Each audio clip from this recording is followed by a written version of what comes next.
Hello नमस्कार मित्रांनो, मी जयेंद्र हंकारे, तुमचं सुनीताज रेसिपी मराठीमध्ये सगळ्यांचं स्वागत आहे।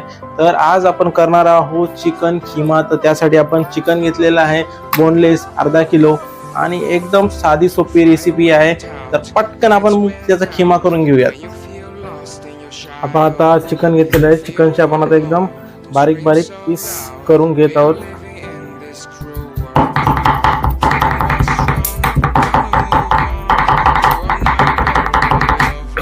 हा कसा मस्तपैकी आपण खिमा बनवलेला आहे। आता आपण याची फोडणी देऊया। आपण याला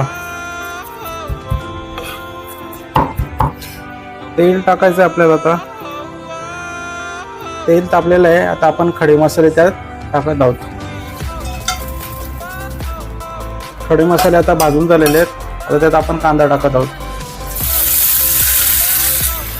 कांदा मस्त एकदम सोनेरी गोल्डन ब्राऊन करून घ्यायचा आहे। कांदा आपला गोल्डन ब्राऊन झालेला आहे। आता आपण त्याच्यामध्ये टोमॅटो टाकूया। 3 ते 4 टोमॅटो आपण घेतलेले आहेत लांब साईजचे। कांदा टोमॅटो मस्त आता आपण भाजलेले आहेत, तर आपण मसाले टाकत आहोत। आता आपण घेतलेला आहे चिकन मसाला, कांदा लसूण मसाला, तरी मसाला आणि आपण हळद घेतलेली आहे। मसाले असे एकदम मस्त मिक्स करून घ्यायचे। थोडंसं आपल्याला पाणी घालून घ्यायचं आहे, मसाला व्यवस्थित त्यामध्ये शिजतील। मसाला एकदम मिक्स करून त्यावरती 2 मिनिटासाठी आपण झाकण ठेवणार आहोत।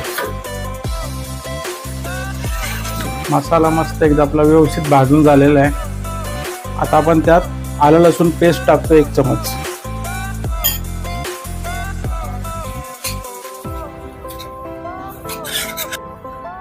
आता सगळं भाजून झाल्यानंतर आपण त्यामध्ये आता आपला मेन इन्ग्रेडियंट्स आपला खिमा आपण त्यात टाकून घेत आहोत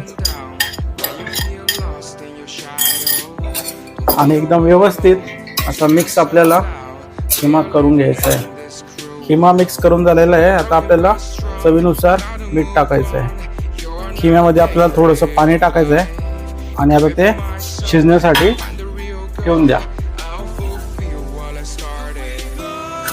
अरे वा वा वा, अप्रतिम मस्त आपला असा खिमा तयार झालेला आहे।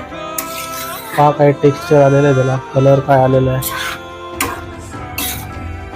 खिमा आता आपला रेडी झालेला आहे। आपला खिमा जो आहे तो आता रेडी झालेला आहे।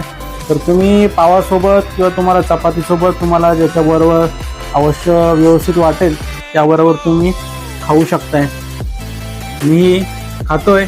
मी चॅनलला लाईक, शेअर आणि सबस्क्राईब